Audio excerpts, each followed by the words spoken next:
bölünmək, parçalanmaq qədər İslam dininə zərər verən bugünkü gündə heç bir şey yoxdur. Halbuki bizim dinimizin təməllərindən biri nədir? وَاَعْتَصِمُوا بِحَبْلِ اللّٰهِ جَمِيعًا وَلَا تَفَرَّقُوا. Allahın ipindən möhkəm yapışın, parçalanmayın. وَاَنَّ الْمَسَاجِدَ لِلّٰهِ فَلَا تَدْعُوا مَا اللّٰهِ أَحَدًا. Həqiqətən məscidlər Allahındır. Orada sadəcə Allahı çağırın. Biri tövhid, biri də birlik. Hansını eləyirik? Tövhidə gəlirik, ümmət olaraq ciddi problem yaşayırıq.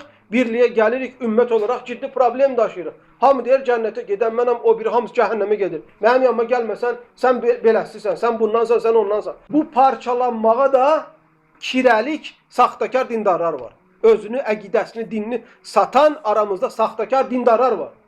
Sələfilikdən danışar, dindən danışar, tövhiddən danışar. Amma gerçəyinə baxsan satılmış, kirələnmiş bir adam olduğunu görərsən.